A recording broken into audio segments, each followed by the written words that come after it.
Welcome back mga idol! Alam nating lahat na ang Ateneo de Manila University ay hindi lang kilala sa pagpapanalo ng mga kampyonato sa UAAP. Pero alam nyo ba na may mga Ateneo players ang nakapasok sa PBA at isa na sa pinakamatagumpay at pinakamayaman na ngayon? Kaya naman sa video na ito, hihimayin natin ang 10 Certified Ateneo Blue Eagles na naging saksakan ng yaman matapos maglaro sa PBA. Pero bago tayo magpatuloy, huwag kalimutang i-like ang video na ito dahil napakalaking bagay na ito sa amin.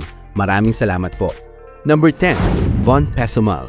Si Von Pesumal ay nag-iwan ng magandang marka sa Ateneo bilang isa sa mga pinakamaasahang shooter at defender sa 5 taon niya sa UAAP.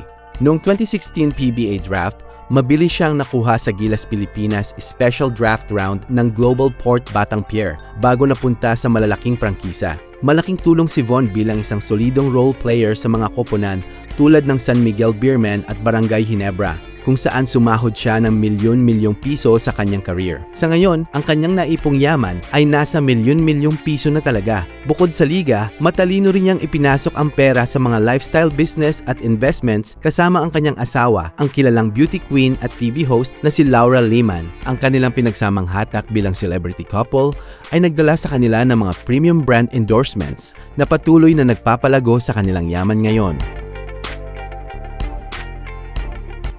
Number 9. Duami Tiongson.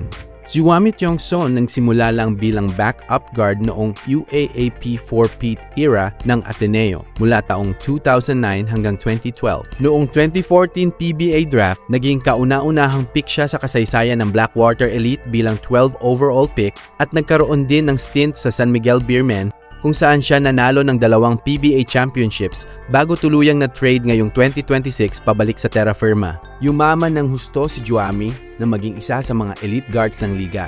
Bunga ng kanyang sunod-sunod na max contracts, automatic siyang sumasalo sa maximum salary limit ng PBA na nagkakahalaga ng 420,000 kada buwan. Bukod pa sa mga bonuses, ang malaking kitang ito mula sa kanyang playing career ay matalino niyang ipinundar sa iba't ibang investments na nag-angkat sa kanya sa milyonaryong katayuan sa kasalukuyan. Number 8. Poy Aram. Si Poy Aram ay naging sandigan ng Ateneo Blue Eagles bago naging isa sa mga pinakamatatag na defensive big man sa bansa. Kilala ang kanyang laro sa pagiging isang elite shot blocker, rim protector, at may kakayahang tumira sa labas na mahirap bantayan para sa ibang center sa liga. Pumasok siya sa pros noong 2013 PBA Draft kung saan siya ay naging 15 overall pick ng Talking Tex bago nagpasiklab sa iba't ibang koponan at bumalik para maging kampyon sa TNT Tropang Giga. Yumaman ng husto si Poy na maging isa sa mga elite at pangunahing big man ng bansa na nasa high tier at maximum contracts ng PBA. Ang milyon-milyong kinikita niya sa paglalaro ay matalino niyang ipinundar sa mga lifestyle business. Kabilang narito ang co-ownership sa sikat na BBC Lounge, isang billiard, bar at cafe sa Quezon City. Number 7. JC Intal. Si JC Intal, ang The Rocket, ay sumikat ng husto sa UAAP dahil sa kanyang pambihirang athleticism at mga high-flying highlight dunks na nagpayanig sa mga fans ng Ateneo. Noong 2007 PBA Draft, pinatunayan niya ang kanyang galing nang piliin siya ng Air 21 Express bilang 4th overall pick sa unang round bago nagkaroon ng solidong 13-year career. Matapos magretiro sa PBA kung saan kumita siya ng milyon-milyong piso mula sa kanyang mga kontrata, mas lalo pang sumabog ang kanyang yaman sa labas ng court nang pasukin niya ang mundo ng fine arts. Siya ngayon ay isa ng tanyag na abstract painter na ang mga gawa ay mabilis na nagiging sold out sa mga art galleries sa napakamahal na halaga. Kasama ang kanyang asawa na si Bianca Gonzalez, ang kanilang pamilya ay may malalaking ari-arian at ipinundar na yaman mula sa sining, mga personal na negosyo at mga premium brand endorsements.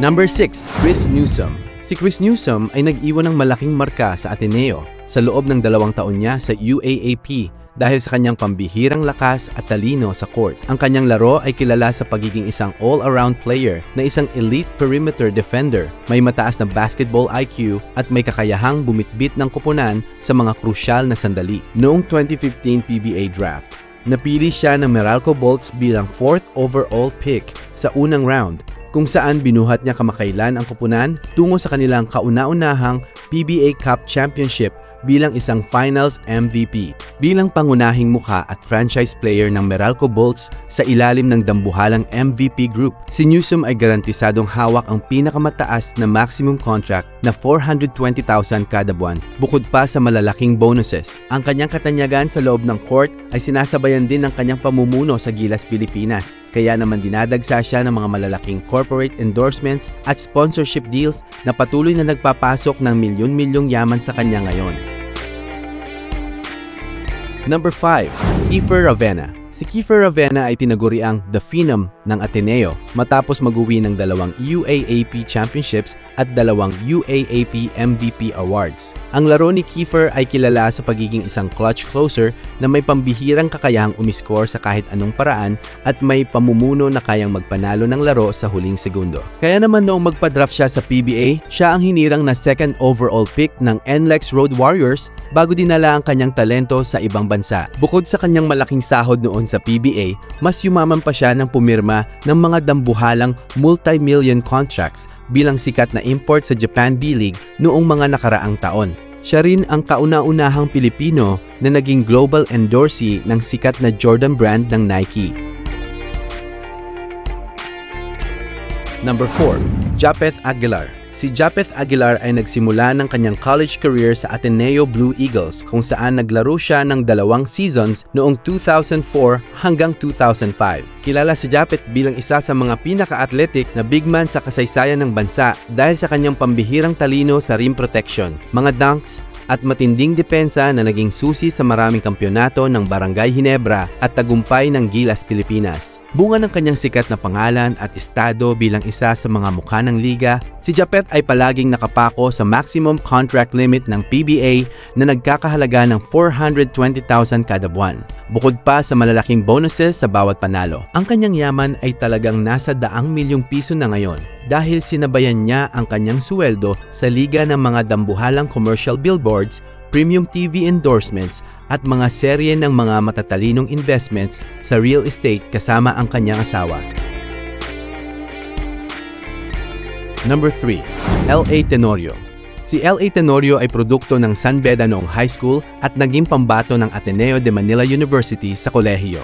Ang kanyang laro ay kilala sa pagiging isang master playmaker at clutch general na kayang bumasa ng depensa, kontrolado ang tempo at hindi kinakabahan sa mga do-or-die games na nagbigay sa kanya ng titulong Iron Man dahil sa kanyang record-breaking na sunod-sunod na laro nang walang absent sa PBA. Si LA ay isa sa mga may pinakamalaking na ipong yaman sa kasaysayan ng lokal na basketball dahil sa loob ng halos 2 dekada, ang kanyang sweldo ay nanatili sa maximum salary cap ng liga. Ang halaga ng kanyang mga naipundar na ari-arian ay talagang nasa $100,000,000 na ngayon. Bukod sa sahod bilang manlalaro at coach, mukha siya ng mga malalaking TV commercials at billboard sa bansa at nagmamay-ari rin ng mga matatag na negosyo tulad ng mga sports camps, food ventures, at iba't ibang investments. Number 2. Doug Kramer. Si Doug Kramer ay naging isang napakahalagang bahagi ng Ateneo Blue Eagles at naging bahagi ng 2002 UAAP Championship Team. Sa loob ng court, kilala si Doug bilang isang matikas na enforcer at maaasahang rebounder. Isang pisikal na big man na hindi umaatras sa salpukan. Bagamat nagkaroon siya ng isang matatag na career sa basketball, ang kanyang pinakamalaking kayamanan ay nakuha niya sa labas ng court nang itayo niya ang dambuhalang digital empire na kilala ngayon bilang Team Kramer. Sila ang itinuturing na isa sa pinakasikat at pinakamayamang influencer families sa buong bansa. Ang kanilang yaman na umaabot sa daang-daang milyong piso ay galing sa mga milyong-milyong pisong endorsements ng buong pamilya, matatalinong investment sa real estate at sarili nilang modern tech construction business na makikita sa kanilang napakalaking mansyon. Number 1. Chris Tew. Si Chris Tew ang nagpapakita ng kahulugan ng isang tunay na rich boy mula pa nung pinamunuan niya ang Ateneo sa 2008 UAAP Championship. Ang kanyang laro ay kilala sa pagiging smart and steady combo guard na may mataas na shooting accuracy sa labas at may kalmado ngunit mapanganib na diskarte sa court. Pumasok siya sa 2012 PBA Draft kung saan siya ay naging 7th overall pick ng Rain or Shine Elasto Painters bago nagretiro. Kilala ang pamilya ni Chris Tew bilang isa sa mga pinakamayayaman at may malaking impluensya sa mundo ng mga negosyo at bangko sa Pilipinas. Ngunit hindi umasa si Chris sa yaman ng kanyang magulang. Ginamit niya ang kanyang sariling pangalan upang magtayo ng sarili niyang imperyo na naglagay sa kanyang kabuuang yaman sa milyon-milyon hanggang bilyong pisong estado. Siya ay naging isang sikat na TV host, commercial model, at higit sa lahat, isang dambuhalang investor sa mga sikat na food franchises tulad ng Happy Lemon, mga tech startups, at privileges bilang executive sa iba't ibang kumpanya sa bansa. At yan ang 10 mga basketball player na mas lalong yumaman dahil sa sipag at diskarte. Kayo mga idol, sino sa 10 Blue Eagles na ito ang pinaka-idol nyo pagdating sa diskarte sa buhay? O baka naman may kilala pa kayong ibang atenista na dapat nating isama sa susunod na listahan? I-comment ang inyong mga sagot sa ibaba dahil binabasa ko lahat yan. At kung nagustuhan nyo ang bidyong ito, huwag kalimutang i-like, i-share at mag-subscribe para updated kayo sa lahat ng ating basketball stories. Hanggang sa muli mga kabasketball, peace out!